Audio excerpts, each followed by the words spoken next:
Bienvenue à tous et merci de votre présence ce midi pour notre nouveau webinaire qu'on organise tous les trimestres avec les CPTS du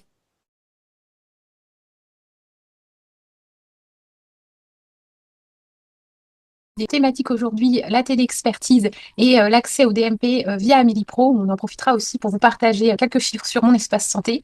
La présentation va être réalisée en binôme par Laurent Couture et Docteur Besançon avec des démonstrations d'outils. Sur la téléexpertise, on va vous montrer deux outils qui existent et qui sont utilisés en Essonne. C'est pas les seuls, il en existe beaucoup. On ne pouvait pas tout vous montrer ce midi. Éventuellement, on pourra aussi en présenter d'autres à l'occasion d'un prochain webinaire.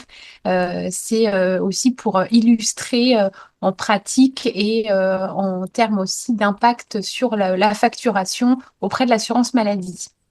N'hésitez pas à poser vos questions comme d'habitude via le chat ou en direct pendant les présentations. Et donc, je laisse la parole pour le premier point.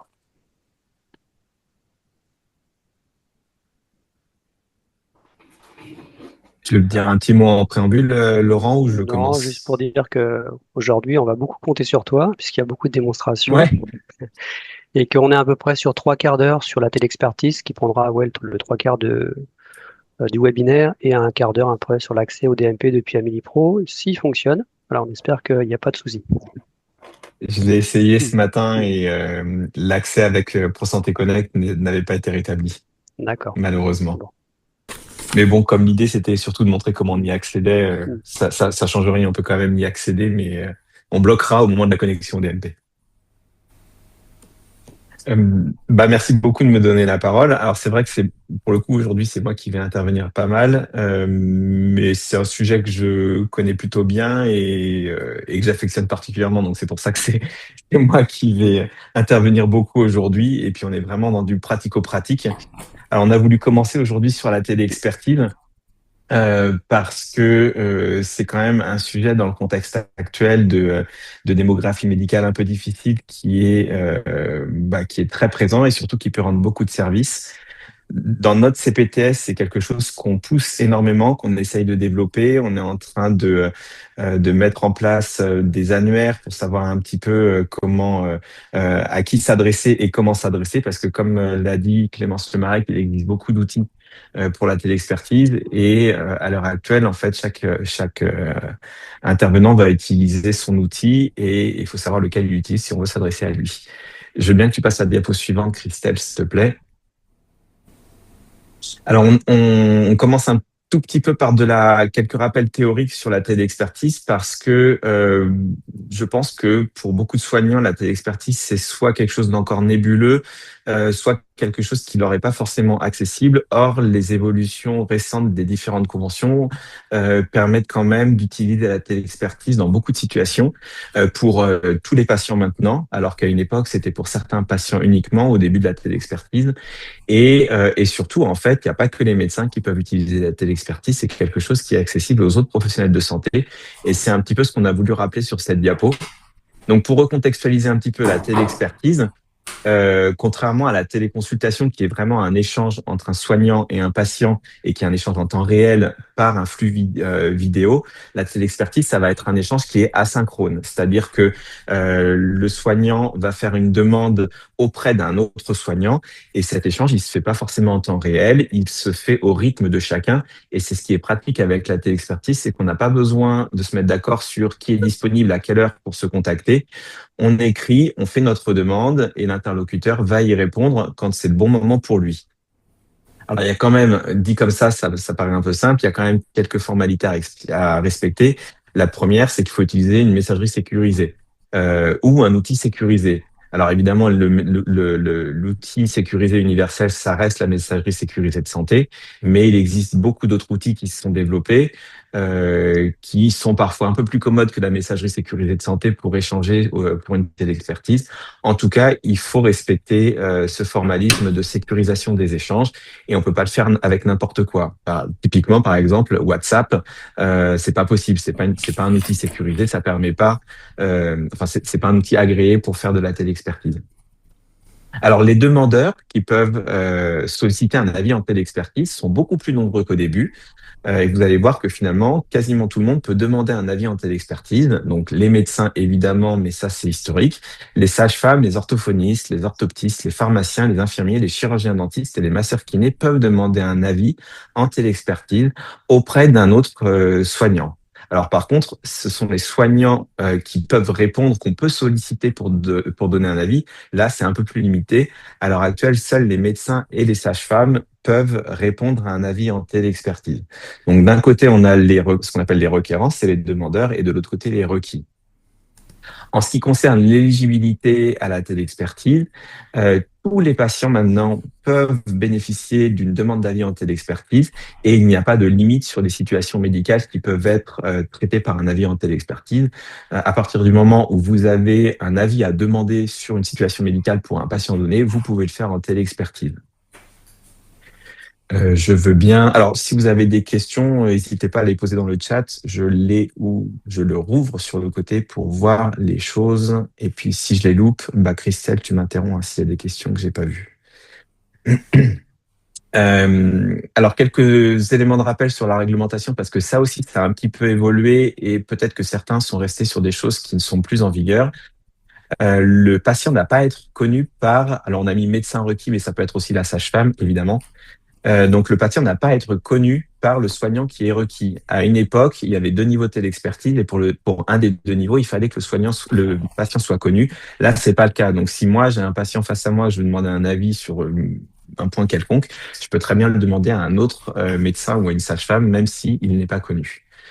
Évidemment, il faut informer le patient et obtenir son consentement pour pouvoir réaliser cette téléexpertise. Comme on l'a dit, il faut respecter le formalisme de la sécurisation des échanges, donc passer par une messagerie sécurisée de santé ou un outil sécurisé. Et évidemment, on respecte le secret médical, ça va de soi.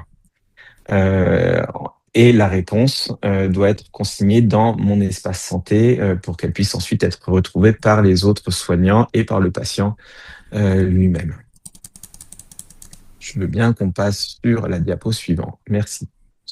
Alors ça, c'est les tarifications et les codes en vigueur pour pouvoir facturer ces actes de téléexpertise, puisque c'est quelque chose qui est valorisé financièrement.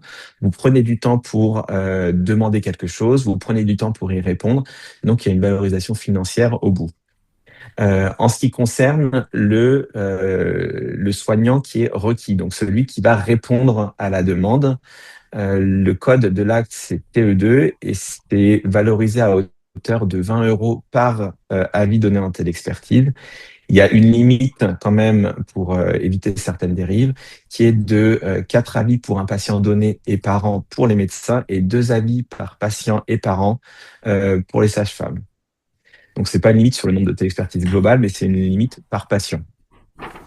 Et en ce qui concerne le requérant, donc quand c'est le soignant qui demande l'avis, le code d'acte c'est RQD et il est valorisé à hauteur de 10 €. Et on a toujours des limites qui s'appliquent. 4 demandes par an et par patient pour les médecins, 2 pour les sages-femmes. Et on a d'autres limites pour les autres professions de santé, 4 pour les infirmiers par an et par patient.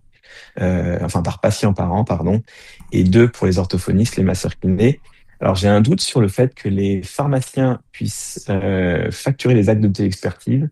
C'est quelque chose qu'on va vérifier et qu'on vous confirmera. Ouais. Pour... Il existe des codes actes pour les pharmaciens, D'accord. notamment sur l'accompagnement aussi à la téléconsultation pour les pharmaciens qui ont une télécabine, par exemple. Ok. Anthony, hein. Oui. Il y a quelqu'un qui intervient? Non, je pense que c'est un micro qui est ouvert. Moi, je viens d'intervenir. Attends, on va juste couper le micro de Serge Belaïch parce que du coup, ça. Estelle, tu peux? Ouais, super, merci. Vas-y, Arnaud. En fait, du coup, je me posais la question, comme c'est 4 avis par patient, comment c'est quand le plafond il est atteint? Imaginons, c'est un patient qui a eu un avis de rhumato, un avis de dermato, un avis, toi. Comment le médecin requis, il peut Alors, savoir que le plafond est c'est atteint. c'est quatre par médecin. C'est-à-dire que toi, alors tu vas retrouver dans ton dossier le nombre d'avis que tu as donné, mais t'es pas responsable. Alors, Laurent, tu confirmeras ou non, hein, mais c'est quatre avis par médecin, par patient, par an. Donc, c'est-à-dire que s'il y a un autre médecin qui veut demander des avis, ça va pas venir amputer ton stock à toi. Oui, c'est ça. Après, il n'y a pas forcément de visualisation en fait de ce code ACT, si ce n'est effectivement dans votre logiciel métier. Est-ce que c'était ça ta question, Arnaud? Oui, c'était ça exactement. Ouais. Super, merci. Et puis, je vois que Clémence Lemarec nous a mis dans le chat la page qui concerne la facturation pour les pharmaciens. OK, super. Je vous propose qu'on avance, sauf si évidemment vous avez des questions, auquel cas vous n'hésitez pas à intervenir. Je te laisse passer la diapo, Christelle. Hop. Donc sur les cas d'usage, alors ça c'est un peu issu de ma pratique ou de ce que j'ai entendu, de ce que faisaient les collègues autour de moi.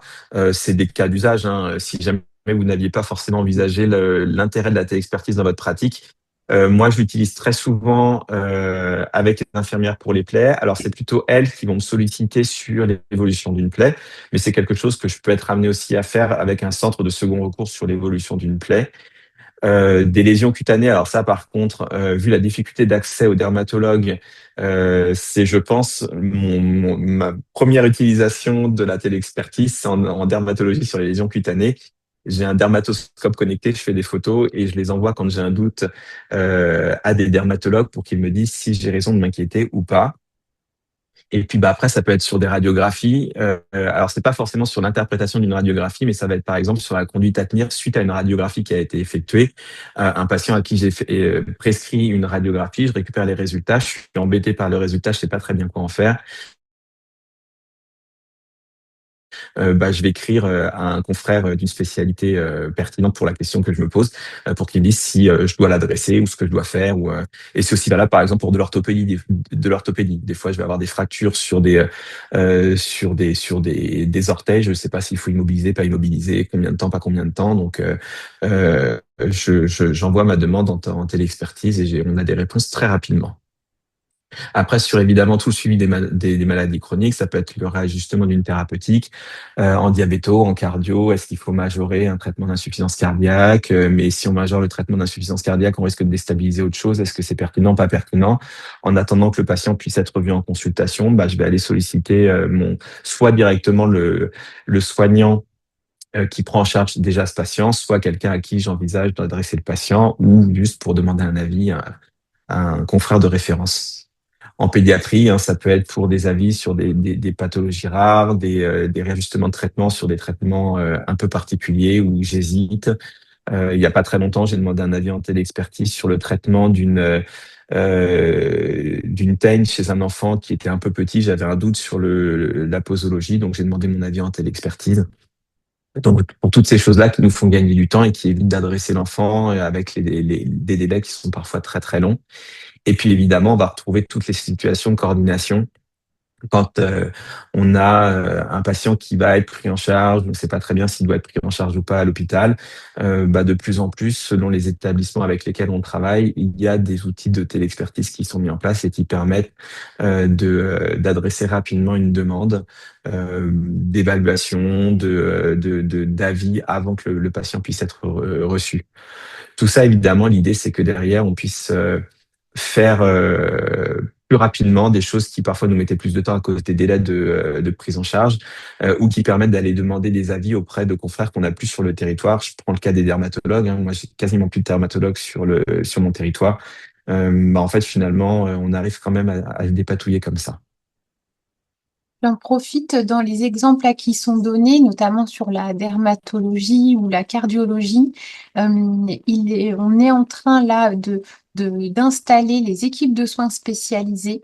Donc en Île-de-France, on en avait trois, dont une sur la dermatologie, la cardiologie, qui ont développé des solutions de téléexpertise. On a déjà communiqué sur l'existence de ces équipes de soins spécialisées en Île-de-France qui en fait organisent le second recours et qui permettent aussi d'optimiser le temps médical pour toutes les situations où finalement la prise en charge peut être faite par le médecin traitant, par une infirmière à domicile par exemple. Ça marche déjà bien sur la dermatologie, la cardiologie. J'ai vu une question là de Monsieur Bellèche sur la neurologie. J'ai pas, en tout cas, il n'existe pas encore d'équipe de soins spécialisée en neurologie en Île-de-France. J'ai pas en tête, mais peut-être que parmi les participants, il y en a des exemples peut-être d'établissements neurologiques qui proposent la téléexpertise. Bah, du coup, ça, j'en reparlerai justement Oui, quand je ferai une présentation sur une des deux plateformes que j'utilise. Effectivement, oui, soit... Fabien, juste une seconde. Oui, le Oui, CHSF, très rapidement, puisque notre CPTS travaille à la mise en place de la téléexpertise avec le service de neuro du GHNE qu'on met en place normalement dans le mois qui suit avec Omnidoc.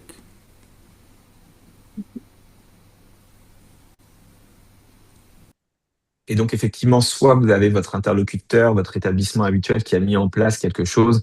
C'est par exemple le cas de le Bligny. Pascal citait le CHSF. On a également Bligny, alors pas en neurologie, mais Bligny par exemple a mis un certain nombre de spécialités en possibilité de demande d'avis sur un outil qui est Doc Co que je vous montrerai tout à l'heure. Donc, soit on s'adresse directement à eux parce on sait que ils peuvent répondre à une question sur une thématique donnée. Soit après, vous avez la possibilité, si vraiment vous êtes en difficulté pour trouver un interlocuteur, généralement ces outils créent ce qu'on appelle des panels. Où vous n'avez pas forcément un interlocuteur que vous avez identifié de prime abord, mais eux réunissent un panel de spécialistes d'une spécialité donnée euh, et vous adressez votre demande à ce panel-là et un des spécialistes qui est disponible peut vous répondre. Alors, c'est pas forcément quelqu'un de votre territoire, c'est pas forcément quelqu'un que vous connaissez. Donc, certes, c'est critiquable. On voudrait faire mieux parfois et s'adresser à quelqu'un qu'on connaît, mais c'est pas toujours le cas. Et on peut être content dans ce cas-là d'avoir au moins une réponse à la question qu'on se pose dans l'immédiat. Ok. Je crois qu'il y avait des questions sur les sujets qui seraient éligibles à une téléexpertise. Il y avait une question de Laurent. Quand on doit contacter un prescripteur, donc en tant que pharmacien, pour un avis ou un problème sur l'ordonnance, ça ne peut pas rentrer dans le cadre de la téléexpertise. Bah, alors, enfin, est-ce que quelqu'un de la caisse veut répondre avant moi là-dessus?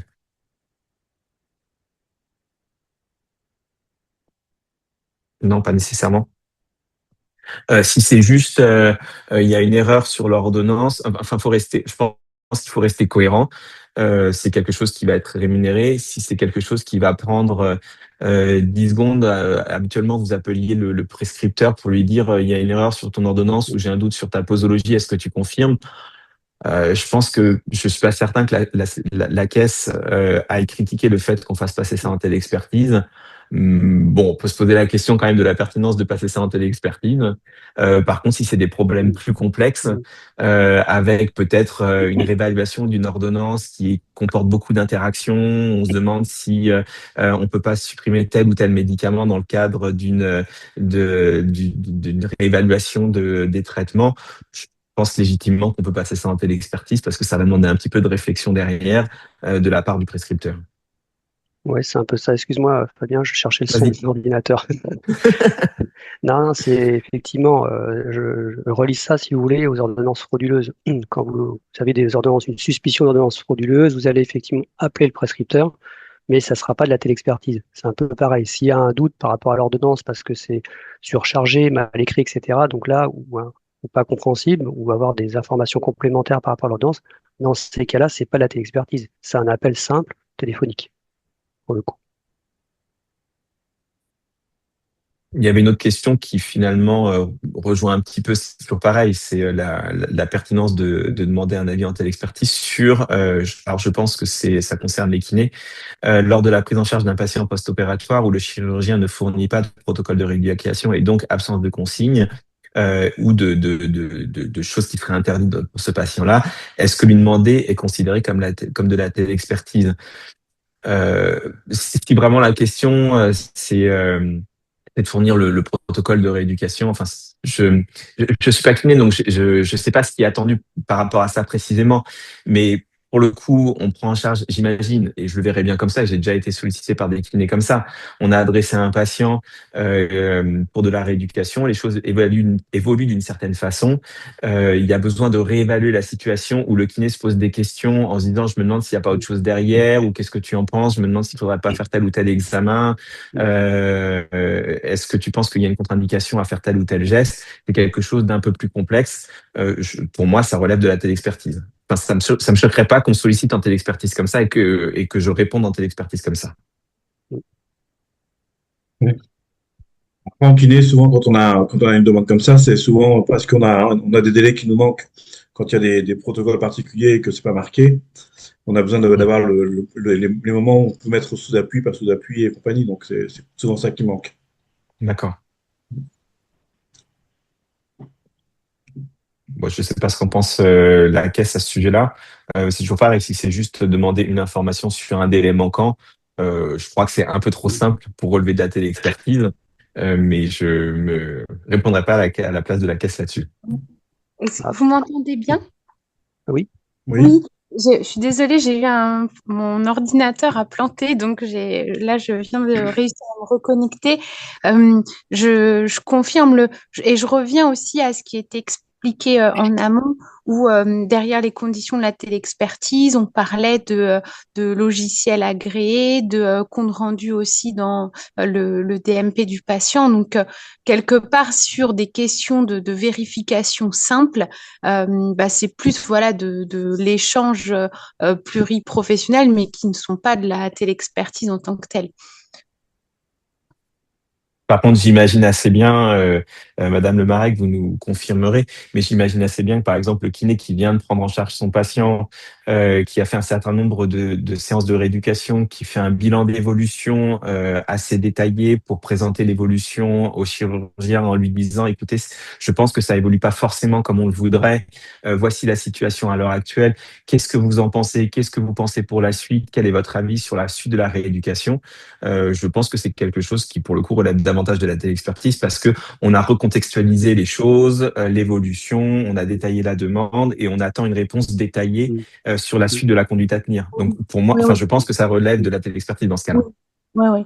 Et quelque part, le professionnel de santé qui sollicite une telle expertise, derrière aussi la facturation de l'acte quand il sollicite la telle expertise, ça veut dire aussi qu'il s'engage derrière à revoir le patient, à faire le lien et à adapter les soins en fonction de la réponse qu'il aura obtenue de la telle expertise ou à l'orienter vers voilà un médecin spécialiste par exemple si c'est voilà ce que la telle expertise a recommandé. Donc, quelque part, derrière la facturation, c'est à la fois la rémunération voilà, de l'acte de solliciter la téléexpertise, mais c'est aussi la valorisation du suivi du parcours de soins du patient, en fait, où on s'engage à revenir vers le patient, à le recevoir à nouveau ou à l'appeler s'il n'y a rien à signaler et que voilà, s'il n'y a pas besoin de le revoir en consultation. Mais c'est aussi l'engagement du professionnel de santé requérant de suivre le patient derrière. Oui. Après, dans ton exemple, Fabien, souvent le chirurgien en fait prévoit déjà un rendez-vous à moyen terme avec le patient pour faire le point avec lui. Nous, quand on interpelle un chirurgien ou la télé-expertise, c'est quand il y a quelque chose qui nous interpelle parce que l'évolution ne correspond pas à ce qu'on attend. Tout à fait. Ouais. Ouais. Mais enfin, mais même moi, je veux dire, alors pour le coup, en tant que médecin généraliste, hein, j'ai un exemple en tête assez récent de neurochirurgie. Le patient avait effectivement prévu de revoir la patiente, sauf que les choses, moi, me semblaient ne pas évoluer comme il fallait. les délais, la patiente n'arrivait pas à prendre de rendez-vous. Ce médecin-là était joignable pour un avis en téléexpertise. Je lui ai envoyé les examens que j'avais prescrits, biologie, imagerie, pour qu'il me donne son avis, savoir si est-ce qu'il fallait qu'il la revoie plus rapidement, est-ce qu'il fallait que je mette la patiente sous antibiotiques ou pas. Bon, bah voilà, on a réévalué une situation qu'on a détaillée. C'est de la téléexpertise, je suis d'accord avec toi. Il y a euh, il y a un avis de Pascal, une demande, pardon, un avis, une demande de Pascal. Est-ce qu'un pharmacien peut demander une téléexpertise sur une ordonnance euh, à un médecin qui n'est pas le prescripteur? Oui, c'est ça. Il y a quelques...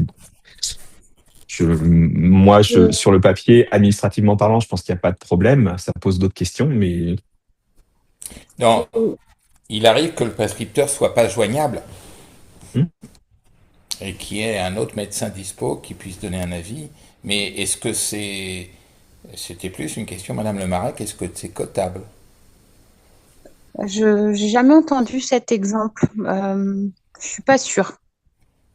Parce que même là, dans la page que je vous ai partagée sur la facturation des pharmaciens, en fait, ce qui est surtout mis en avant, c'est l'assistance à la téléconsultation. Donc, on va se renseigner là-dessus, mais même dans le cadre de nos échanges avec les pharmaciens, j'ai jamais entendu cet exemple-là. Mais je pense qu'il y a deux choses. Il y a d'une part la cotation. Est-ce que l'acte est cotable en lui-même? Et après, il y a la légitimité de demander à un autre prescripteur ce qu'il pense sur la prescription. Mais je ne sais pas si là, ta question, Pascal, elle est sur le plan déontologique, si elle est sur le Non, plan administratif. elle n'est pas déontologique, elle est, des fois, les pharmaciens disent que les prescripteurs sont difficilement joignables, ils ont un doute sur une posologie ou sur la situation du patient ou une autre ordonnance qui vient d'un autre prescripteur et ils veulent réellement avoir un avis médical. Mhm. Et c'est assez légitime, bah, ils ont d'autres médecins joignables qui disent, tiens, mais il y a un truc qui me paraît bizarre, qu'est-ce que tu en penses? C'est vraiment non, c'est de la sécurité pure. C'est dans le cas où le prescripteur n'est pas joignable, bien évidemment. Moi, ça m'aurait pas choqué que le pharmacien me demande mon avis dans cette situation-là. Oui, mais Maintenant, c'est je parle à normal. titre personnel.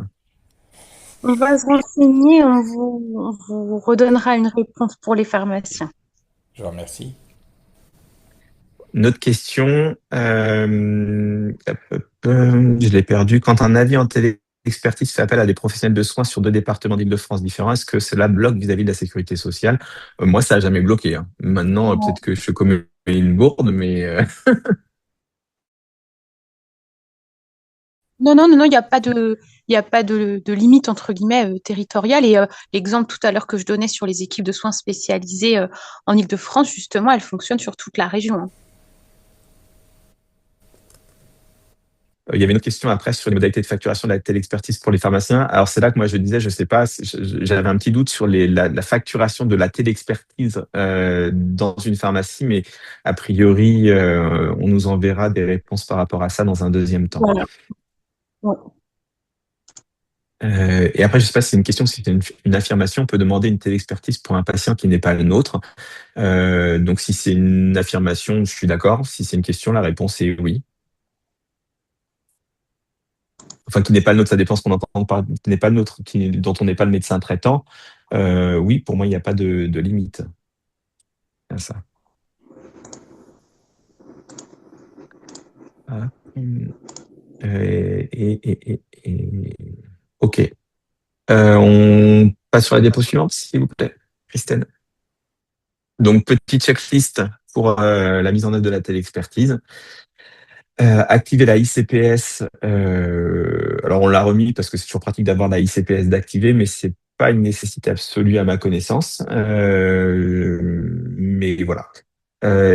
Et avoir cette messagerie sécurisée de santé ou pour pouvoir déposer ensuite le compte-rendu de téléexpertise dans la messagerie sécurisée de santé. Choisir l'outil sécurisé pour pouvoir procéder à cette téléexpertise. Donc, comme on le disait, soit la messagerie sécurisée de santé, hein, vous pouvez écrire à un autre professionnel de santé via sa messagerie sécurisée de santé et ça relève de la téléexpertise, soit vous utilisez des outils ou des plateformes, OmniDoc, Doc & Co, Hortif, il en existe plein. Pour ça, évidemment, il faut s'y connecter. Avoir informé son patient et recueillir son consentement, on l'a déjà dit, mais on le rappelle. Et puis ensuite procéder à la téléexpertise en elle-même, c'est-à-dire rédiger la demande, transmettre des éléments donc la demande et éventuellement des pièces complémentaires. Ça peut être des examens de biologie, d'imagerie, un électrocardiogramme, des photos pour accompagner cette demande et étayer un petit peu la demande. Et en ce qui concerne le médecin, le soignant requis, rédiger le compte rendu de la réponse qui est faite. Et intégrer donc le compte rendu dans la messagerie sécurisée de santé. Donc ça concerne le médecin, le soignant requis. Il faut qu'il intègre ce compte rendu dans la messagerie sécurisée de santé, dans mon espace santé. Et puis évidemment facturer l'acte, le TE2 pour le médecin, le soignant requérant et requis, on les a mis à l'envers, requis et herculé pour le médecin requérant, le soignant requérant, pardon.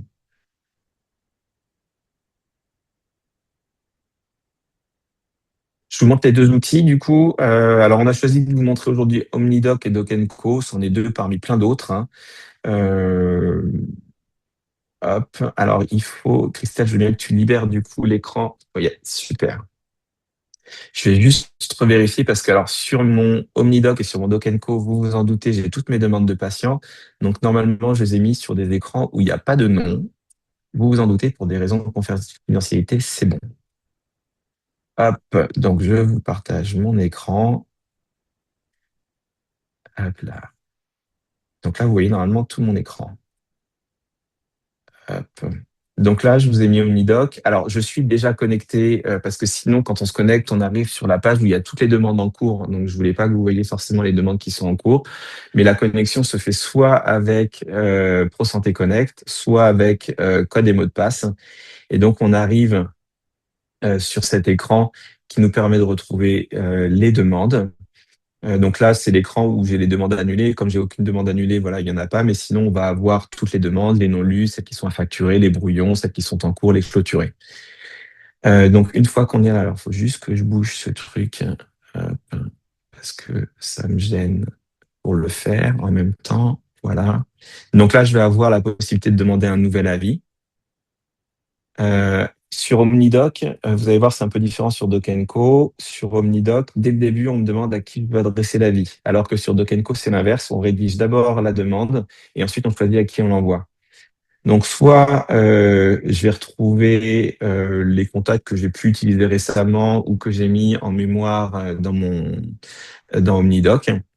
Je peux faire une recherche si je cherche quelqu'un en particulier. Donc, par exemple, si je veux adresser une demande à Stéphane Granas, c'est un collègue médecin généraliste, je peux le sélectionner directement.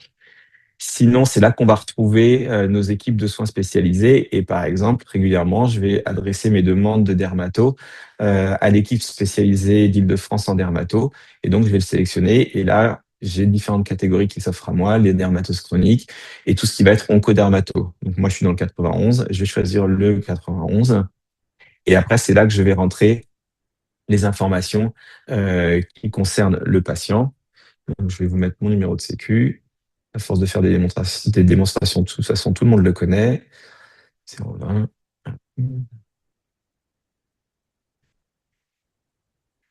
Je suis un homme et je suis né le 10 janvier. Je crois que, par contre, il faut mettre l'adresse. Alors, c'est pas toujours nécessaire, mais pour l'équipe spécialisée en soins primaires, pour la dermato, ils nous demandent des coordonnées, adresse et numéro de téléphone du patient, ce qu'ils ne demandent pas toujours.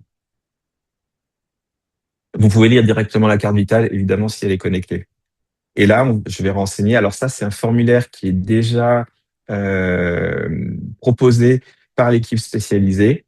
Donc eux, pour ces demandes-là, ils me demandent de rentrer spécifiquement ces informations-là pour pouvoir envoyer ma demande. Donc l'information, le siège de la tumeur, la taille, l'ancienneté, le diagnostic évoqué, des informations complémentaires. Et après, je l'envoie. Donc, ils vont me répondre dans un délai plus ou moins court selon leur disponibilité. C'est jamais bien long. C'est généralement, on a les réponses dans les 48 heures. Je peux prendre un autre exemple. Si j'avais pris, par exemple, donc on se retrouve justement là où je voulais pas qu'on soit. Voilà. Si je prends, j'ai pas de, par exemple, je vais me demander un avis en chirurto. J'ai pas de correspondant en chirurto pédiatrique là sous la main. Je vais aller dans le panel. C'est ce que je vous disais tout à l'heure. Je vous remontre. J'ai été un peu vite. Hop, désolé. Ça me remet là systématiquement. Donc, je vais dans le panel national OmniDoc. Donc, c'est ce que je vous disais. C'est des spécialistes qui nous ont rassemblés dans différentes spécialités. Je vais choisir la spécialité qui correspond à ma demande, donc chiro-orthopédiatrique. Et là, je vais envoyer ma demande non pas à un soignant, à un médecin en particulier, mais à un panel de médecins qui a la spécialité qui correspond à ma demande. Et le premier qui est disponible prendra la demande pour y répondre. Et donc, on retrouve le même panneau de renseignement des caractéristiques du patient. Et on aura, je vous montre à quoi ça ressemble derrière. Vous voyez là, il n'y a pas de masque qui a été pré-renseigné. C'est vraiment une demande libre avec le texte, des pièces jointes si nécessaire, qu'on envoie pareil. Et une fois que le soignant requis a répondu, les informations pour la facturation sont transmises aussi bien aux soignants requérants qu'aux soignants requis pour que chacun puisse facturer avec toutes les informations. Donc, on va retrouver le numéro de sécu du patient, le numéro de facturation du soignant requérant, parce qu'il faudra le renseigner, et le code de l'acte qui nous sera rappelé. Donc, tu Ça, réponds à la question qui est dans le chat, à savoir si nous effectuons une demande de téléexpertise et que nous n'avons pas de réponse, est-ce que nous pouvons tout de même la facturer? Alors, moi, j'aurais tendance à répondre oui. C'est le fait de demander l'avis qui est rémunéré. C'est généralement le discours que je tiens quand on me pose la question. Maintenant, je n'ai jamais rien trouvé d'officiel à ce sujet-là, donc on peut en profiter d'avoir la caisse aujourd'hui avec nous. Non, mais pour moi, c'est ça, c'est on demande l'avis et on facture dans la foulée quelque part. Enfin,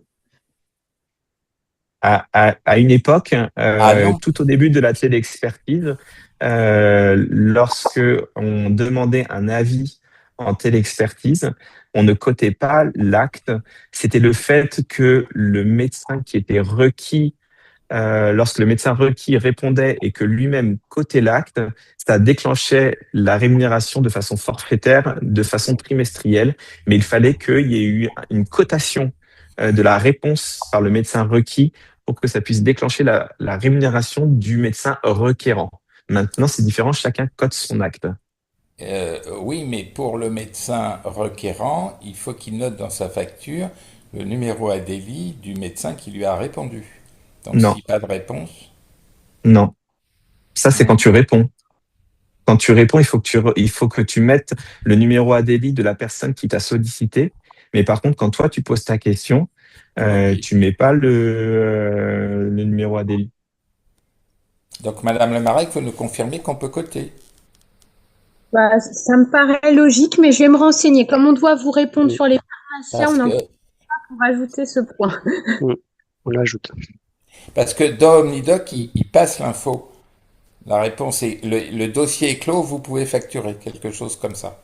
Oui, oui, oui. Et effectivement, il le formule comme ça, mais moi, je le prenais plus comme bon, bah, ça y est, c'est terminé. On vous rappelle, n'oubliez pas de le facturer. Moi, je le prenais plus comme ça, comme on vous rappelle de ne pas oublier de le facturer. Excusez-moi, du coup, j'interviens parce que c'est moi qui ai posé la question. Et donc, effectivement, c'était en lien avec ce qui vient juste d'être dit sur le fait que dans OmniDoc, quand la demande, en gros, est terminée, qu'il y a eu question-réponse, ça met qu'on peut facturer. Et donc, je m'étais dit, ah, bah donc si c'est pas écrit, c'est qu'on peut pas le faire. Et j'ai eu le cas d'une médecin qui m'a répondu, mais qui n'a pas dû clôturer la demande. Et du coup, j'ai la réponse, mais j'ai pas l'onglet facturer. Mais bon, du coup, si vous pensez que c'est OK et qu'à partir du moment où on demande, on peut facturer, alors ça répond à ma question. On vous renverra des éléments là-dessus.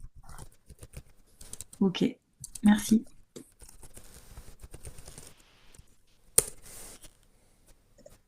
S'il n'y a pas d'autres questions, on passe sur Doc Co. Alors, on va retrouver, c'est exactement la même chose, hein. Donc, pareil, là, je suis sur un écran qui n'est pas l'écran principal, c'est l'écran de mes brouillons, mais comme ça vous évite de voir toutes les demandes qui sont en cours avec les noms des patients. On se log soit avec ProSanté Connect, la CPS ou avec un code et on arrive sur un écran où on retrouve les demandes en cours, le fameux tableau de bord. Et de là, on peut demander une nouvelle prise en charge. Comme je vous le disais tout à l'heure, la différence. Alors là, on nous rappelle qu'il faut demander le consentement auprès du patient et on peut même lui imprimer le formulaire de consentement. Donc, je certifie avoir obtenu l'accord explicite du patient ou de son représentant légal et là, je peux poursuivre ma demande.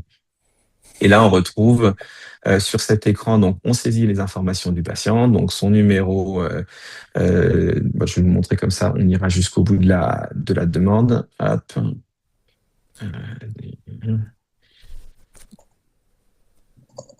Si avec ça, vous vous souvenez pas que mon anniversaire, c'est le 10 janvier, vous êtes impardonnable.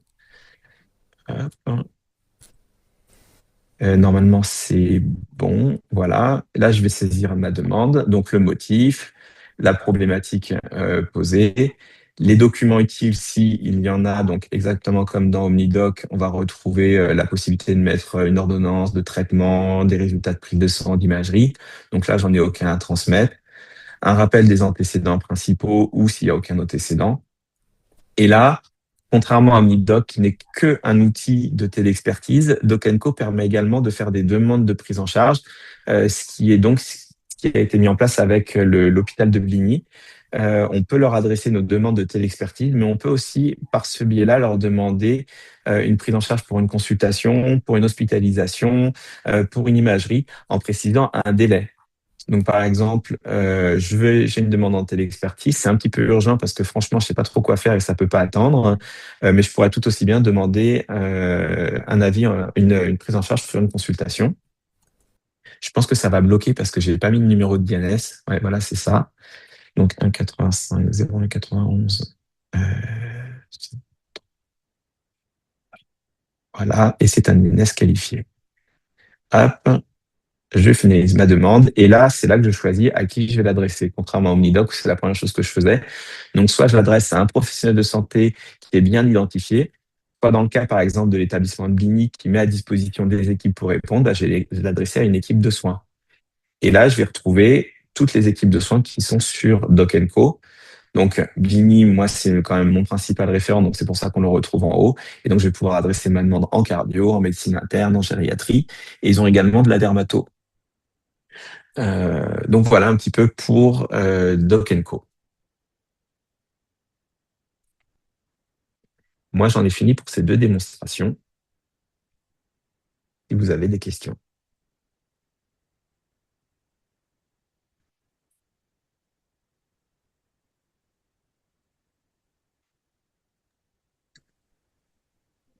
On passe du coup au deuxième sujet. Excusez-moi, bonjour à tous. J'ai une question, s'il vous plaît. Oui, on vous écoute. Ouais. Alors, moi, ça m'arrive de demander des avis sur Doctolib, sur l'équipe Doctolib, en choisissant un spécialiste que je connais autour de moi, qu'on a l'habitude de travailler avec eux. Est-ce que ça c'est considéré comme une téléexpertise ou pas, ou je suis obligée de passer quand même par les plateformes Quand tu dis Doctolib, tu veux dire Silo, c'est ça? Oui, Alors, Silo est sécurisé, c'est une messagerie sécurisée, c'est un outil de sécurisé d'échange entre soignants. Donc, ça répond au cahier des charges sur la sécurisation. Le seul problème avec Silo, c'est que c'est un peu compliqué, c'est possible, mais c'est un peu compliqué de récupérer un PDF de l'échange parce que l'idée derrière, c'est qu'il y a une traçabilité de la d'accord. demande en telle expertise. C'est possible, hein. Moi, ça m'est déjà arrivé de le faire. C'est juste un peu compliqué de générer le PDF. Par contre, alors je le reprécise, je le dis toujours, moi j'utilise Doctolib, donc je connais bien Doctolib et je n'ai absolument aucun lien d'intérêt avec Doctolib. Je paye mon abonnement au prix fort comme tout le monde et ça me coûte très très cher.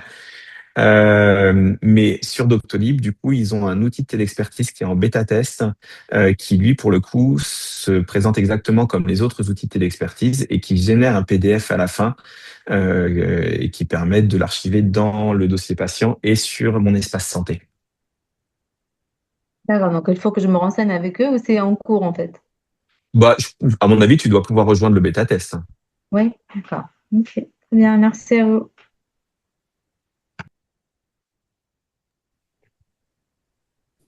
Moi, j'ai une question par rapport à mon espace santé. Je suis désolée, c'est sûrement une question qui est un peu bête, mais comment on fait pour mettre un document sur mon espace santé? Parce que du coup, j'ai cru comprendre que c'était sur l'espace santé du patient qu'il fallait le mettre. Oui, pas sur le tien, effectivement. Bah oui, non, ça c'est évident. Mais en fait, j'ai jamais interagi avec l'espace santé d'un de mes patients. Je suis Et ben kiné, justement, donc c'est ce qu'on voulait vous montrer après. Alors, on va faire un ah, petit rappel sur le DMP et mon espace santé. La seule chose, c'est que là, depuis quelques jours, l'espace santé, donc le DMP des patients, est accessible depuis Amélie Pro avec Pro Santé Connect et donc avec une ICPS. Et on avait prévu cette intervention et depuis quelques jours qu'on répète avec Laurent, il y a la fonctionnalité pour se connecter avec une ICPS a été désactivée, mais on peut quand même toujours se connecter avec sa CPS, sauf que je n'ai pas ma CPS avec moi aujourd'hui. Donc, je vous montrerai jusqu'à la porte d'entrée du DMP, mais on ne pourra pas s'y connecter. Mais depuis Amélie Pro, tu peux te connecter sur le DMP des patients et de là, tu peux déposer des documents dessus.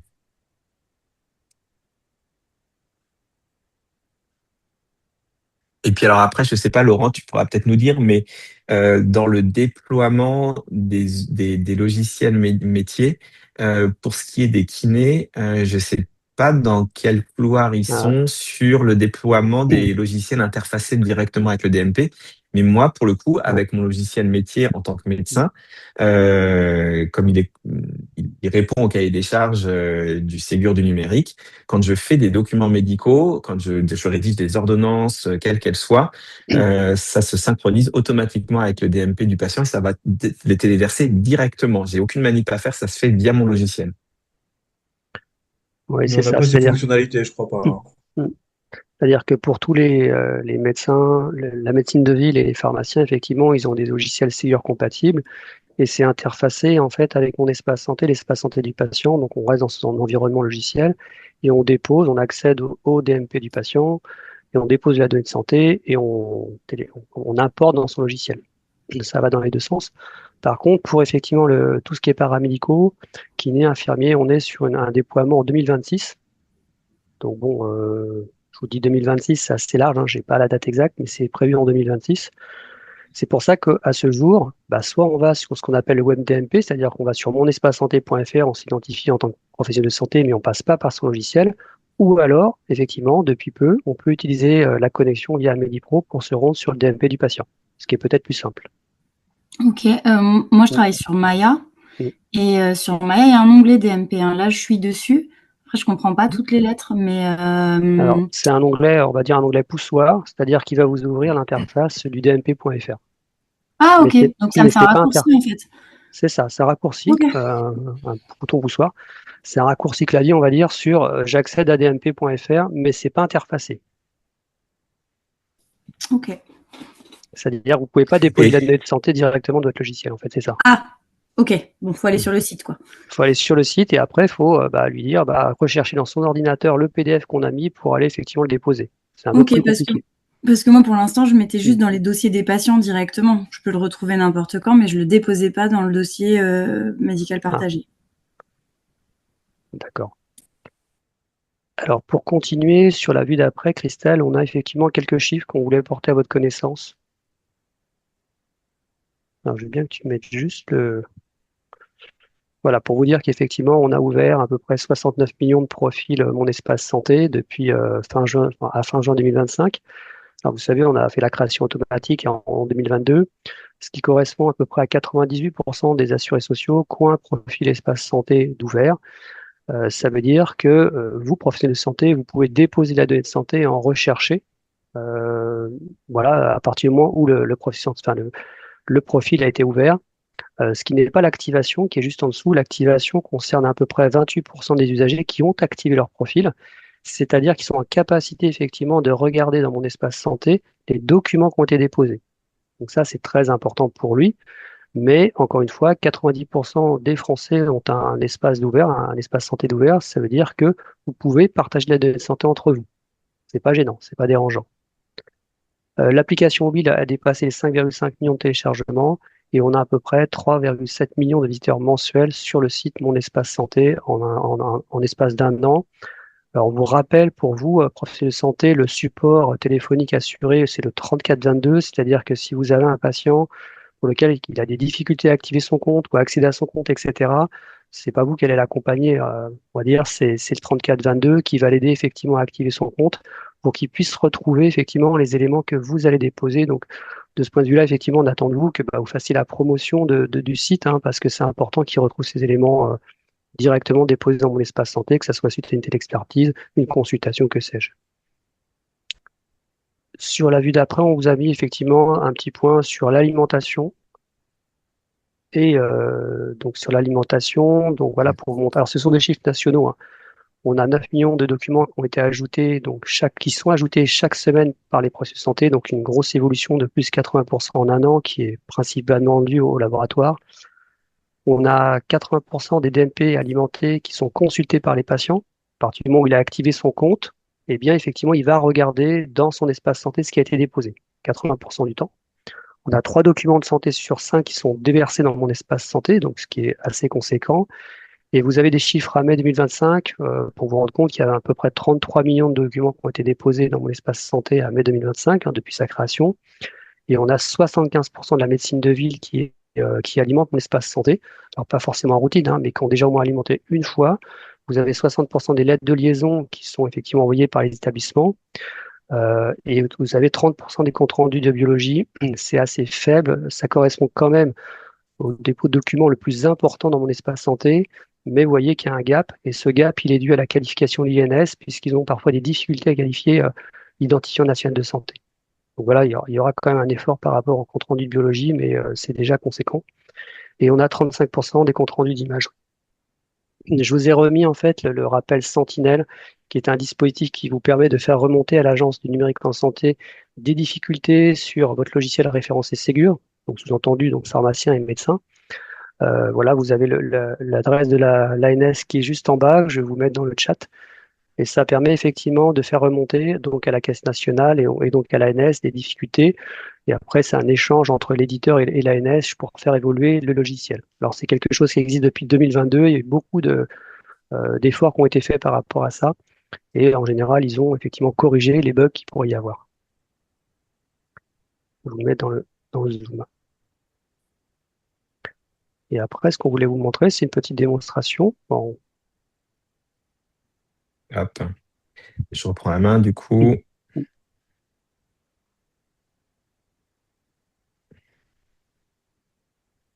on va même pouvoir se connecter au DMP parce que, en fait, j'avais une CPE. Alors, c'est pas ma CPS, mais j'avais une CPE sur moi que j'ai pu utiliser. Donc, on est sur Amélie Pro, c'est ce qu'on vous disait. Alors, soit vous allez directement sur dmp.fr, soit quand vous êtes sur Amélie Pro, vous retrouvez maintenant ici dans les services patients, dossier médical partagé. Donc, vous cliquez dessus.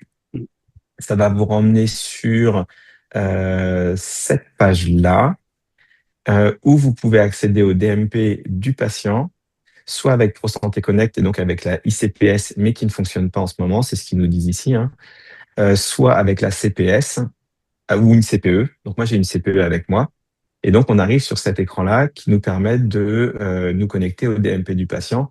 Donc, soit on a sa carte vitale et on peut la lire, soit on va aller rentrer son numéro de sécu ici et on peut ensuite se connecter directement sur le DMP du patient et retrouver tous les documents qui ont été déposés dessus. Comme le disait Laurent, même si le patient, lui, il n'a pas activé de son côté l'accès à son espace numérique en santé, il y a quand même des documents qui sont déposés dessus par les soignants qui le prennent en charge et auxquels vous pouvez accéder.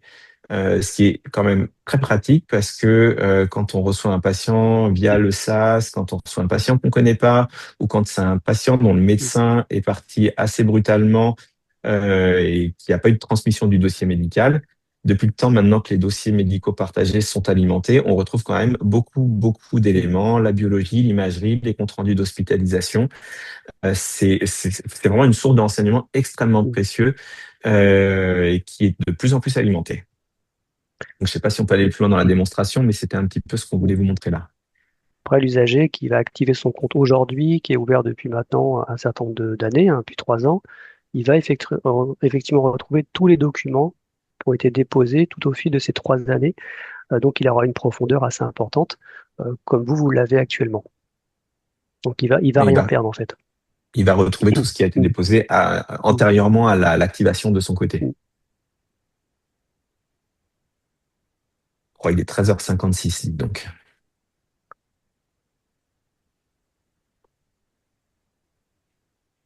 Est-ce que vous avez des questions là-dessus?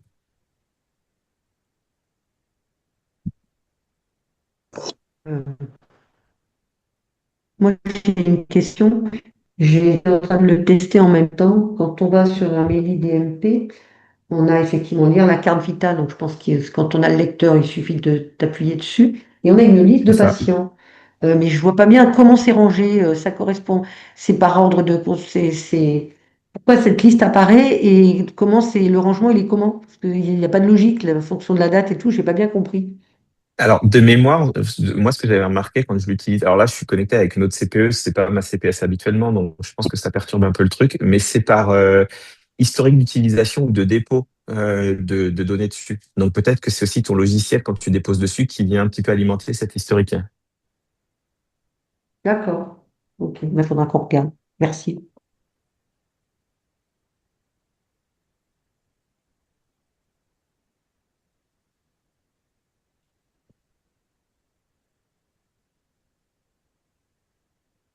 Il y a une question dans le chat. Est-ce qu'on peut se connecter à Amélie Pro avec une CPF? Bah, oui, tu peux.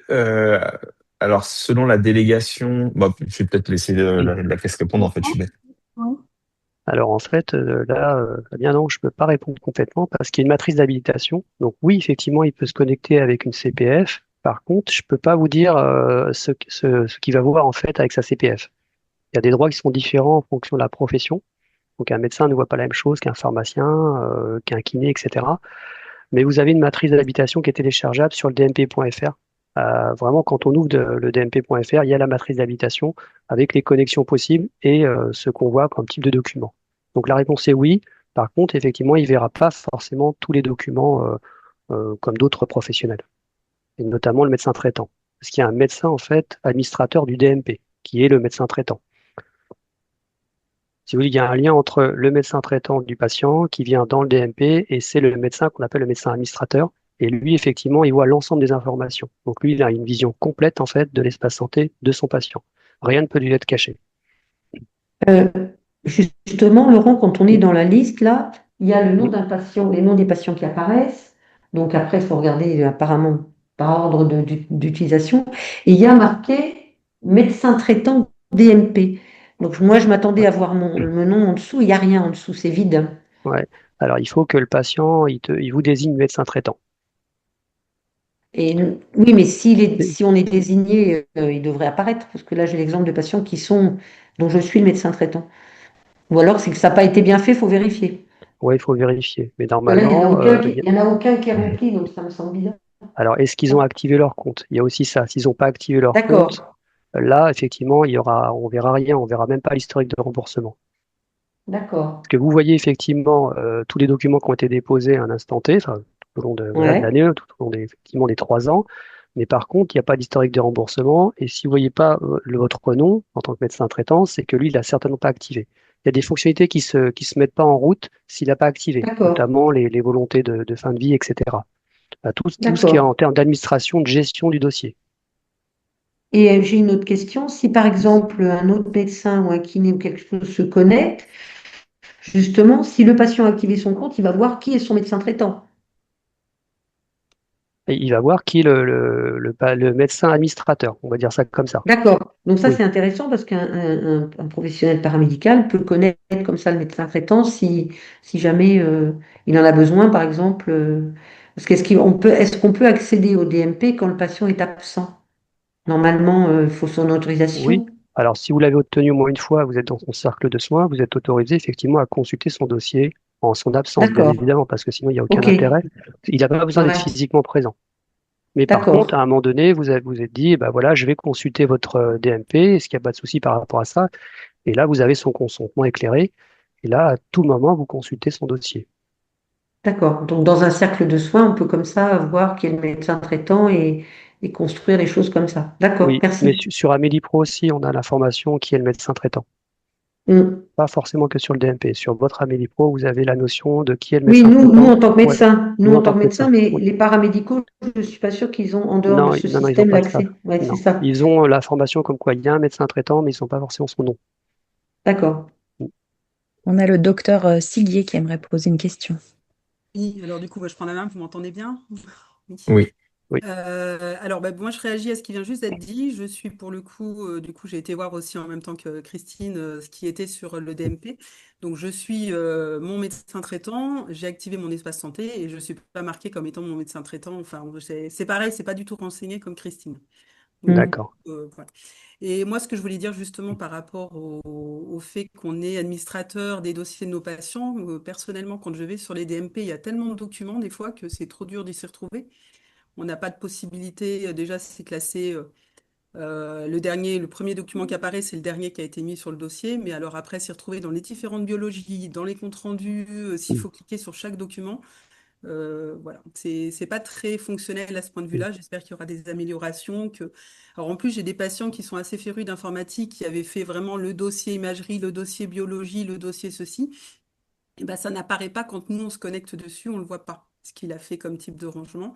Et puis une autre remarque en tant que médecin généraliste, vous disiez que les vaccinations qui sont faites en officine sont renseignées. Ben, ça serait bien que nous, en tant que médecins, on puisse aussi renseigner les vaccins qu'on fait, notamment le tétanos qu'on est toujours en train de chercher. Voilà. C'est juste des petites réflexions que je voulais partager. Mm. Merci. Merci, docteur.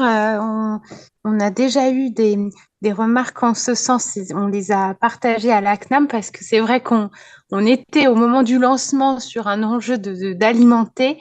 Et là, on voit que les chiffres, tout à l'heure, l'illustraient aussi.